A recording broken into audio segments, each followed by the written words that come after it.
Siempre que predico, trato de escoger algún tema lo más cercano a la vida de la iglesia. Y esta mañana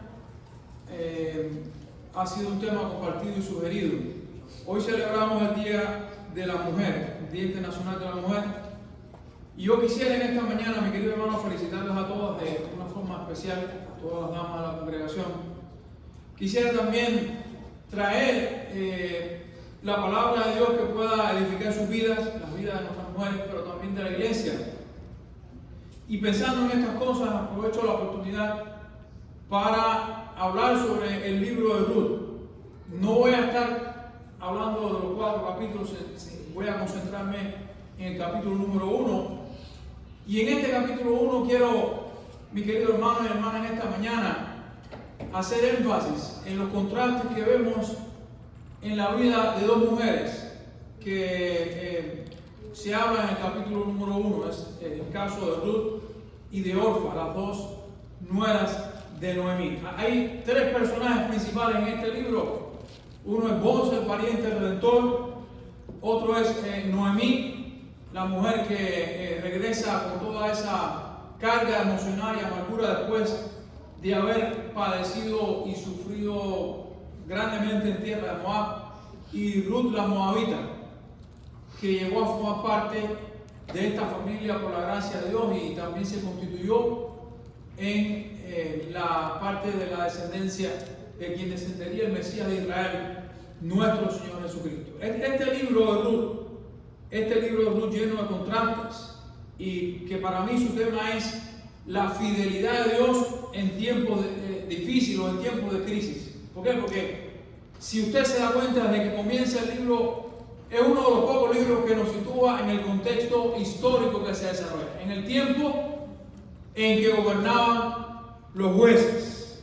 Así está, Ruth capítulo número 1 dice: aconteció en los días en que gobernaban los jueces. Algunos autores creen que fue durante una de las etapas más prósperas de Israel dentro del tiempo de los jueces, que duró unos 40 años. Y durante esta etapa, mi querido hermano, que Dios le dio a Israel un poco de tranquilidad, entre comillas, vamos a decir, surge esta historia, una historia de amor y fidelidad, una historia de la fidelidad de Dios y del amor de Dios sobre todas las cosas para su pueblo Israel. Estas 2 mujeres extranjeras de origen de moabita, vivieron el escenario de la nación de Israel. Tuvieron el privilegio de estar en contacto con el pueblo de Dios a través de los hijos de Elimelech y Ruth. Digo esto que es el privilegio porque para ellos, como hombres de Israel, fue una desobediencia a Dios unirse con personas de otra nacionalidad, no por motivos étnicos, sino por motivos espirituales. Pero Dios en su misericordia, Dios en su gracia, aun las cosas que nosotros hacemos que son en contra de Él, Dios las obra para nuestro bienestar. Y en este caso, Dios utilizó esa relación, cosa que no aconsejo a las muchachas que se casen con hombres que no son creyentes, pero Dios lo utilizó porque tenía un propósito más grande, un propósito mucho más amplio, y es el propósito redentor, el propósito de que en Jesucristo el Mesías de Israel, fuese no solamente para Israel, sino para el resto del mundo. ¿Y de qué otra forma Dios iba a mostrar su gracia para el mundo entero, sino incluyendo dentro de esa genealogía a personajes tales como Rahab, la ramera, convertida, a personas como Ruth, una moabita idólatra que vino a la fe del pueblo de Israel? Así que el propósito redentor de Dios en la historia bíblica siempre fue con la humanidad entera, no solamente con la nación del pacto. La nación del pacto fue la que estudió las escrituras y la que trajo a través de la genealogía al Redentor del mundo. Querido hermano, la anarquía política y espiritual fue la nota sobresaliente del pueblo de Israel en tiempo de jueces. Las 2 mujeres expuestas a la verdad de Dios en un tiempo de crisis, tomaron diferentes caminos. Y esto es lo que yo quiero resaltar en esta mañana. Las dos estuvieron expuestas a la gracia de Dios. Las dos tuvieron el privilegio de conocer al Dios verdadero a través de Noemí y de Elimelech, quienes sembraron esa fe en ellas.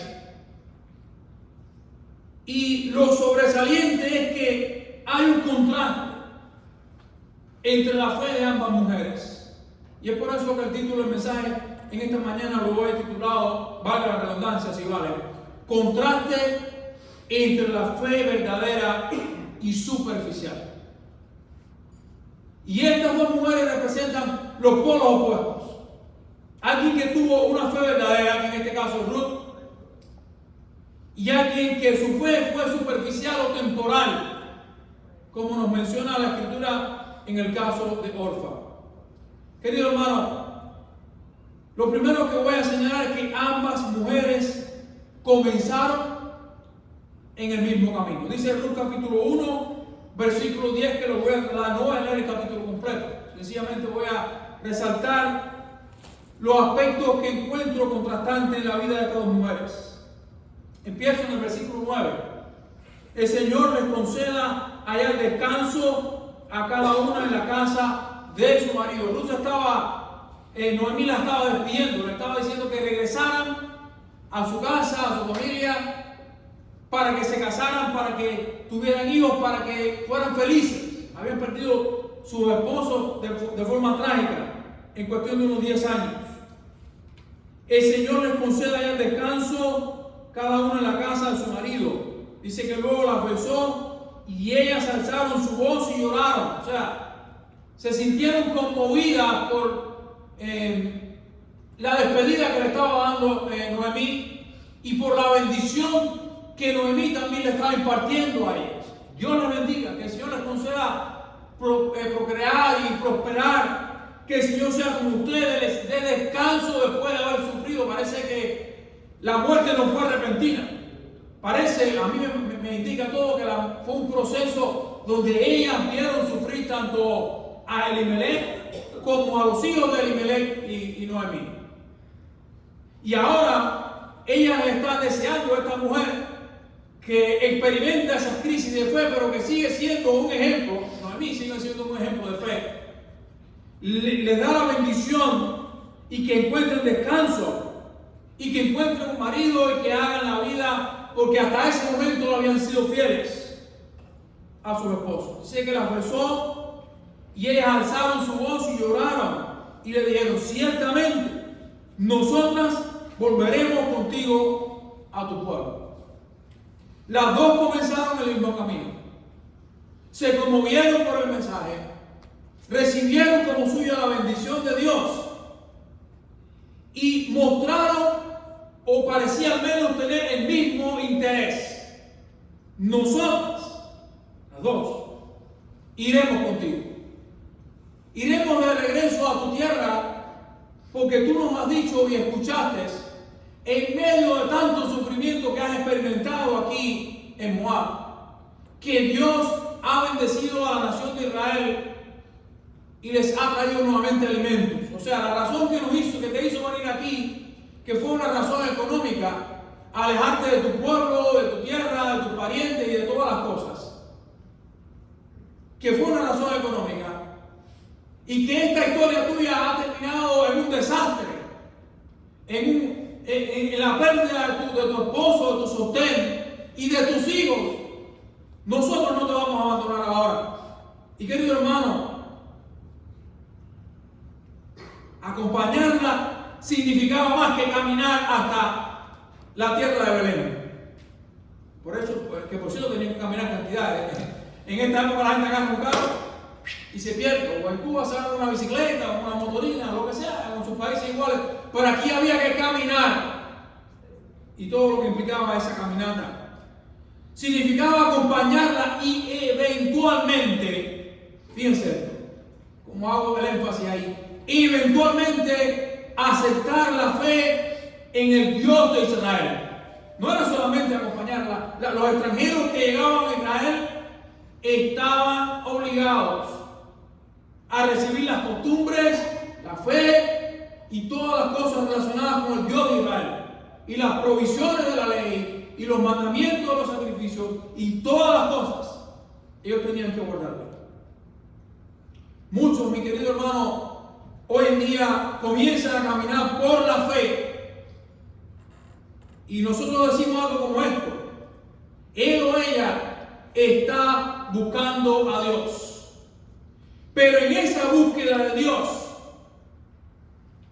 muchas veces esa fe es de corta duración. Dice Mateo capítulo 13, el capítulo de las parábolas, hablando acerca de los contrastes entre la fe y la fe superficial y la fe verdadera. Mateo capítulo 13, cuando Jesús explica la parábola del sembrador, dice estas cosas. Mateo 13, versículos 20 y 21. Y el que fue sembrado en pedregales es el que oye la palabra. O sea, la persona escucha, experimenta gozo, dice, la recibe con gozo, con alegría, entiende, se emociona con el mensaje de salvación, se emociona con la redención, con el cielo, con la verdad de las escrituras, con el hecho de morir e ir a la presencia de Dios. Pero ese Señor, pero no tiene raíz. En cuanto el sol sale, se seca y es de corta duración. Querido hermano, la fe de esta otra mujer de Orfa fue una fe de la semilla que fue sembrada en pedregales. Duró poco. La emoción por seguir a Noemí, por abrazar la fe del pueblo de Israel, duró, como decimos en Cuba, como un merengue en la puerta de un colegio. Eso no lo dicen por ahí. Duró poco, se desapareció, se desvaneció, y vamos a ver la realidad por la que se desvanece. O sea, ambas comenzaron el mismo camino, ambas se emocionaron con la bendición del Señor. Dice el versículo 9 que ellas recibieron la bendición de Noemí, se alegraron por esa bendición, lloraron por no querer abandonar a Noemí en un momento de dificultad tan grande. Pero la fe verdadera no es emoción. No es una emoción temporal, no es una emoción pasajera, no es un ay que bien yo me siento, como Dios me ha bendecido. Ni siquiera la fe verdadera es cuando los predicadores hacemos el llamado y emocionados le decimos a las personas que recibió a Cristo como Salvador, levante la mano y venga al frente y vamos a orar por ti. Eso no es la fe verdadera. Esa es la razón por la cual muchas veces yo no me gusta hacer los famosos llamados esos a la salvación, porque son tan superficiales como lo mismo que puede pasar. No digo que alguien no se haya convertido, sí. Hay gente que se ha convertido hasta escuchando un himno. Se ha convertido en una tragedia, por una palabra, por una decepción amorosa, y ha ido a la iglesia y ha conocido a Cristo. Mucho ha pasado. Pero querido hermano, la fe verdadera no es levantar la mano, ir al frente y decir me voy a comprometer, bautizarse. No es esa emoción. La fe verdadera persevera, se mantiene, sigue y se ve con el tiempo. Por supuesto, nosotros no podemos dudar de la fe de nadie. Si no, mi pastor no me hubiese bautizado a mí cuando yo dije creo en Jesucristo como Señor y Salvador. Mi experiencia fue diferente. Mi experiencia comenzó con ese llamado que hicieron. Yo no recibí, y esa noche yo experimenté mi lucha espiritual como Jacob. Una batalla espiritual hasta que me rendí a los pies de Cristo. Al otro día en la mañana fui, le toqué la puerta al pastor. A la mañana no, como me tenía que ir para la vocacional. Me fui para el pre. Cuando regresé el viernes, llegué y me dijo, ¿qué haces aquí, mijo? Y yo, pastor, vengo para que ore conmigo porque yo recibí a Cristo como mi Señor. ¿Sabes? Ese hombre Marino Campo lloraba. Lloraba cuando vio y me entró. Y comenzamos entonces en la fe. Querido hermano, la fe bíblica incluye arrepentimiento. Hay que arrepentirse del pecado. Una una persona que no se arrepiente de su pecado, que se gloría en su pecado, en su pasado, como dicen aquí para los hombres, en su macho men, es el hombre machote o la mujer que sea. Tiene que haber arrepentimiento. El apóstol Pablo persiguió con saña a los creyentes, creía que estaba haciendo la voluntad de Dios, y entonces cuando el Señor lo quebrantó en tierra, él dijo: Señor, ¿qué quieres que yo haga? Hay un compromiso. La fe verdadera incluye un compromiso. El compromiso es servir al Señor, seguir al Señor. Hay cristianos, entre comillas, que dicen: sí, yo creo en Dios, pero no me comprometo con ninguna iglesia. Ese es el cristiano internacional. El que pasa de una en otra y nunca se compromete con nada, no nació de nuevo. Lo siento, no nació de nuevo. El creyente se compromete con el Señor y con su pueblo, con la iglesia, con el grupo de creyentes locales. Y está ahí y se compromete y crece en la fe. Y ahí es donde viene la otra característica de la fe verdadera: arrepentimiento, compromiso y constancia o perseverancia. Cuando comienza a crecer en la fe, al principio todo es muy lindo, todo es muy bueno y se experimenta sin número de bendiciones. Una de las cosas que yo experimenté, que me preguntó mi pastor: ¿y cómo tú te sientes después de haber recibido a Cristo por la fe? Y yo le dije: siento un peso y un alivio grande que me han quitado de encima. Y yo tenía 16 años. ¿Qué pecados tenía un niño que estaba en un pre, que nunca había tenido una novia, que vivía de su casa para la casa de sus padres? Pero, mi querido hermano, es el peso del pecado que Cristo quitó sobre mis hombros. Como el peregrino que va con ese saco cargando sus pecados. Querido hermano, arrepentimiento, fe, dar la espalda al pecado, perseverar, expresar dolor por el pecado, es lo que hace la diferencia entre el arrepentimiento verdadero y el temporal. Vamos a ver también en tercer lugar que Orfa regresó a su familia y a su pasado. Eso en los versículos 14 y 15. Entonces ella, alzando su voz, después que Noemí contendió otra vez con ella, que le dijo: mire, no, regresen a su casa, regresen a su esposo, regresen a sus dioses, regresen y busquen marido. Yo no puedo darle descendencia, yo no lo voy a hacer, yo soy mi vieja, ya estoy amargada la vida, el Señor me ha traído sufrimiento a mi vida, yo no puedo. Esa mujer es tremenda, porque aún cuando pensaba que Dios había traído toda esa amargura a su vida, que de hecho sí la trajo de alguna forma, ella no se enojó contra Dios. Y es lo que es, Dios lo trajo, yo lo recibo, pero váyanse. Yo no puedo darles lo que ustedes quieren o necesitan.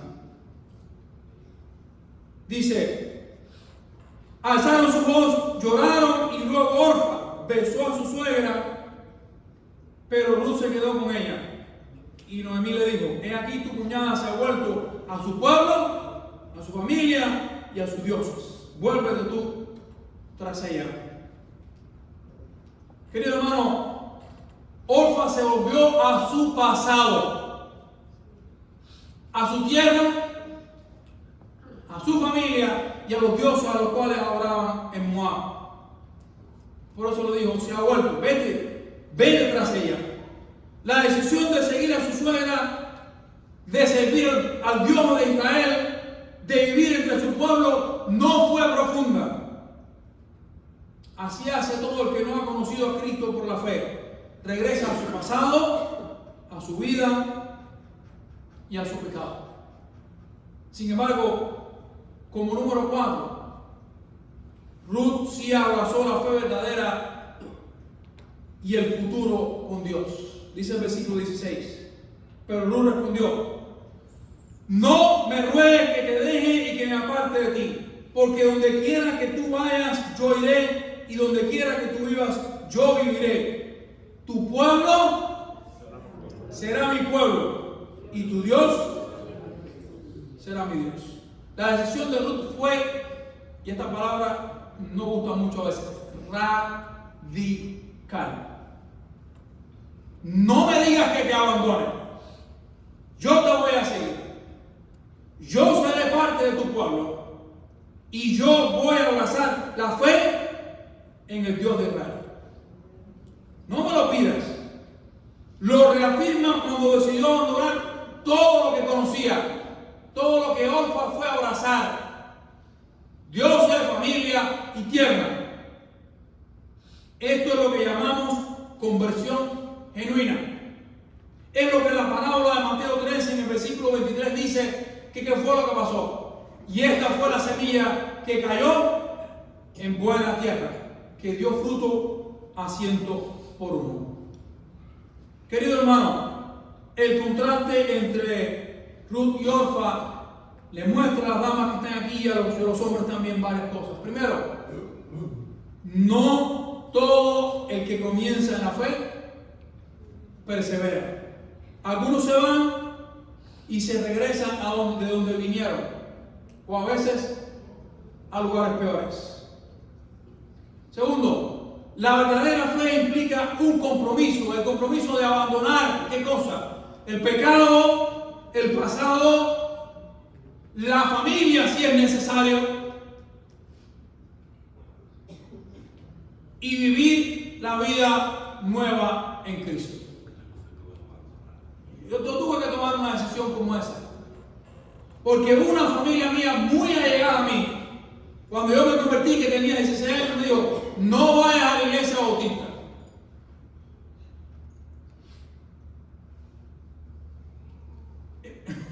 Imagínense que una persona convertida usted le diga: no se vaya a la iglesia bautista, porque ahí me rechazaron o me despreciaron. ¿Y a dónde voy a ir? ¿Voy a ir a la iglesia católica? ¿A dónde quieres que me vaya? Querido hermano, hay que abandonar el pasado y vivir la vida nueva en Cristo. Dios en su infinita misericordia, y eso es lo otro que nos enseña el texto, cambia la vida y transforma los destinos. Orfa caminó un tiempo con el Señor, pero lo abandonó. Ruth decidió quedarse y se convirtió en parte de la genealogía del Redentor de Israel, nuestro Señor Jesucristo. La diferencia entre una fe superficial y una fe genuina cambió en forma distinta la vida de estas dos mujeres. Mi pregunta es: ¿con cuál de ellas te identificas hoy? Vamos a orar. Padre, gracias, Señor, por tu palabra y por tu bendición. Oramos, Señor, que tú nos bendigas y elegimos servirte, amarte y estar contigo por el resto de nuestros días. En el nombre de Jesús oramos. Amén.